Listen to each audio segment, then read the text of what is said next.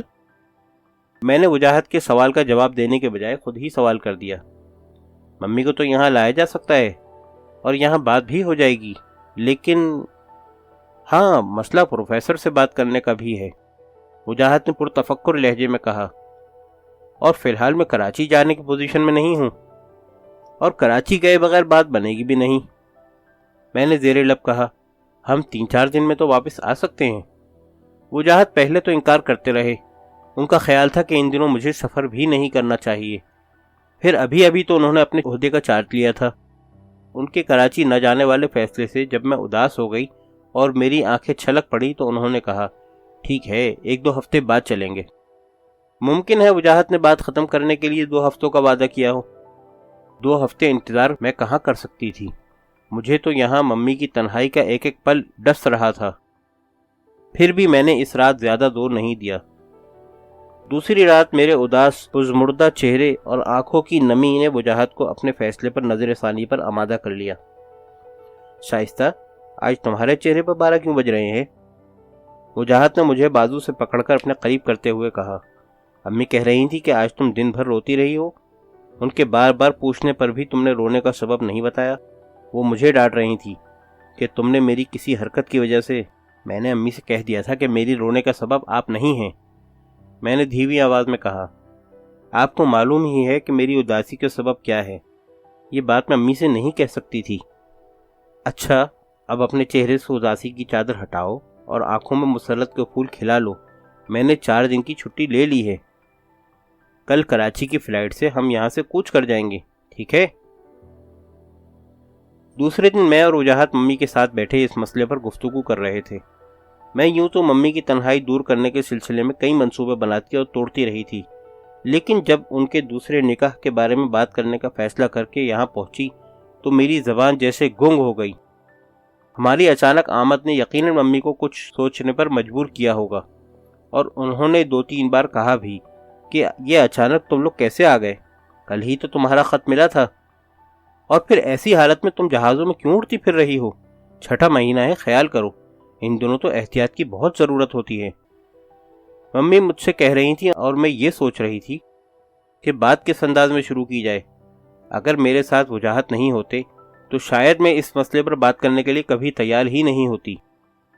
وجاہت تھوڑی دیر تو انتظار کرتے رہے کہ میں بات کا آغاز کروں، لیکن جب انہوں نے محسوس کر لیا کہ میں بات نہیں کر سکوں گی تو خود ہی بولے، ممی، شائستہ کے ذہن میں آپ کی لمبی تنہائی دور کرنے کے سلسلے میں ایک تجویز آئی ہے۔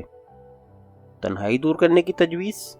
ممی نے میری طرف عجیب سی نظروں سے دیکھتے ہوئے کہا، میں سمجھی نہیں۔ شائستہ کا اور میرا بھی یہی خیال ہے کہ اگر آپ ایک شرعی کام کی ہمت کر لیں تو آپ کی تنہائی دور ہو سکتی ہے، وجاہت نے پھنسی پھنسی آواز میں کہا۔ انہیں بھی یہ جملہ کہتے ہوئے پسینہ آ گیا تھا۔ آپ کی تنہائی کی وجہ سے شائستہ بہت پریشان اور اداس رہتی ہے۔ کئی دن اسی مسئلے پر بات چیت ہوتی رہی۔ میں آپ کو اپنے ساتھ بھی رکھ سکتا ہوں، جیسے میری امی ہیں ویسے ہی آپ بھی ہیں، لیکن شاید آپ اسے گوارا نہیں کریں گی۔ بہرحال بہت غور کرنے کے بعد میں بھی شائستہ ہی کی طرح اس نتیجے پر پہنچا ہوں کہ اگر آپ دوبارہ اپنا گھر بسا لیں تو بات بن جائے گی۔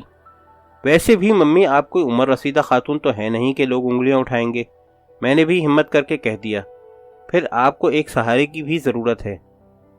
ممی ہم دونوں کی بات بہت غور سے سن رہی تھیں۔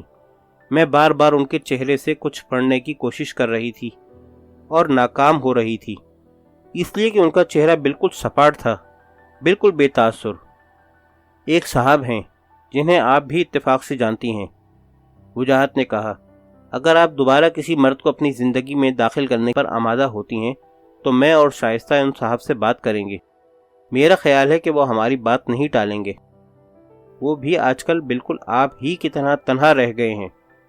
اصولی طور پر تو ممی کو یہ پوچھنا چاہیے تھا کہ وہ کون صاحب ہیں، یا یہ کہ وہ کہتی کہ تم دونوں نے یہ کیا بکواس شروع کر دی، میں بالکل بھی کسی سے نکاح کرنے کے لیے تیار نہیں ہوں، اور زندگی کے باقی سال میں کمال کی یادوں کے سہارے ہی گزار دوں گی۔ اس گھر کی ہر چیز مجھے کمال کی موجودگی کا احساس دلاتی رہتی ہے۔ یہ شائستہ تو بے وجہ میری تنہائی کا غم اپنے سینے سے لگائے ہوئے ہے۔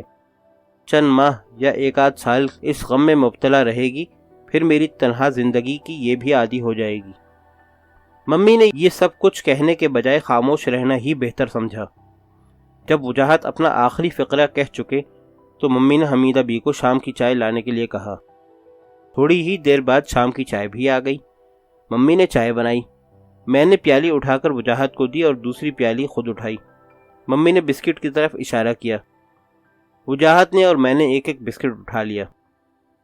ممی نے اپنی پیالی اٹھا کر لبوں سے لگائی۔ اس وقت ممی کی خاموشی مجھے ان کی تنہائی سے زیادہ تکلیف دے رہی تھی۔ اگر وہ اس گفتگو پر ہمیں لان تان بھی کرتیں تو بھی مجھے سکون آ جاتا، لیکن وہ تو کسی بت کی طرح خاموش تھیں۔ میں سوچ رہی تھی شاید ہماری بات چیت انہیں بہت ہی زیادہ گنا گزری ہوگی اور وہ اس کا اظہار کر کے ہمیں دل برداشتہ نہ کرنا چاہتی ہوں۔ میں آہستہ آہستہ چائے کی چسکیاں لے رہی تھی اور میرا ذہن مختلف سوچوں کے درمیان پس رہا تھا کہ ڈرائنگ روم میں لگی ہوئی گھنٹی چیخ پڑی۔ گھنٹی کے آواز کے ساتھ ممی نے چائے کی پیالی میز پر رکھی اور بیرونی دروازے کی طرف بڑھ گئیں۔ جب وہ دوبارہ ڈرائنگ روم میں داخل ہوئیں تو ان کے ساتھ پروفیسر شوکت بھی تھے۔ وہ ہمارے قریب آئے تو میں نے اور وجاہت نے اٹھ کر انہیں سلام کیا۔ انہوں نے اپنی عادت کے مطابق بھرپور مسکراہٹ لبوں پر بکھیرتے ہوئے جواب دیا، شائستہ۔ ممی نے دھیمی آواز میں مجھے مخاطب کیا، انہیں تو تم اچھی طرح جانتی ہو، یہ کون ہیں؟ انہوں نے انگلی پروفیسر انکل کی طرف اٹھا کر کہا۔ جی ہاں، میں نے استجابی انداز میں ممی کی طرف دیکھتے ہوئے کہا۔ ہم سب ہی کھڑے تھے کہ انکل صوفے پر بیٹھتے تو ہم بھی بیٹھ جاتے۔ یہ انکل ہیں، انکل شوکت۔ کیوں؟ یہ اب تمہارے انکل نہیں ہیں، ممی نے مستحکم لہجے میں کہا۔ تمہارے اسلام آباد جانے تک واقعی یہ انکل تھے، لیکن تمہارے اسلام آباد جانے کے بعد میں نے تمہارے رشتے میں تبدیلی کر دی۔ یہ اب تمہارے انکل نہیں، ڈیڈی ہیں۔ ڈیڈی؟ میں نے ایسے کہا جیسے ممی کی بات کو مجھے یقین نہ آیا ہو۔ ڈیڈی؟ میرے ڈیڈی؟ ہاں بیٹی شائستہ، اس بار پروفیسر نے کہا۔ ہم دونوں تنہا تھے، ہم دونوں نے یہی فیصلہ کیا، اور اب میں صوفے پر نڈھال سی بیٹھ گئی۔ ممی کی تنہائی کا مسئلہ تو حل ہو گیا۔ میں نے ماتھے پر ہاتھ رکھ کر سوچا، لیکن اس مسئلے کے حل ہو جانے پر میرا دل کیوں ڈوب رہا ہے؟ میں مسرور کیوں نہیں ہوں؟ ممی اور پروفیسر ڈرائنگ روم سے جا چکے تھے۔ پروفیسر ہی نے ممی کو ڈرائنگ روم سے باہر نکلنے کا اشارہ کیا تھا۔ کیا سوچ رہی ہو شائستہ؟ وجاہت نے میرے کندھے پر ہاتھ رکھتے ہوئے کہا۔ میں نے خالی خالی نظروں سے وجاہت کی طرف دیکھا اور اپنے خشک ہونٹوں پر زبان پھیرتے ہوئے بولی، وجاہت، بس اب یہاں سے چلو۔ ممی کی تنہائی دور ہو گئی۔ کیوں؟ میری تو 4 دن کی چھٹی ہے۔ نہیں، شاید میں اب یہاں نہیں رہ سکوں گی۔ اس کیوں کا میرے پاس کوئی جواب نہیں تھا۔ وجاہت نے بہت اصرار کیا، لیکن میں بس ایک ہی بات کہہ رہی تھی کہ اب یہاں سے چلو۔ دوسرے دن میں اسلام آباد کے لیے روانہ ہو گئی۔ ممی کے گھر تو میں اب بھی سال 6 ماہ میں چلی جاتی ہوں، لیکن نہ جانے کیوں میرے ذہن نے پروفیسر انکل کو ڈیڈی کی حیثیت سے قبول نہیں کیا ہے، اور نہ ہی میں نے انہیں کبھی ڈیڈی کہا۔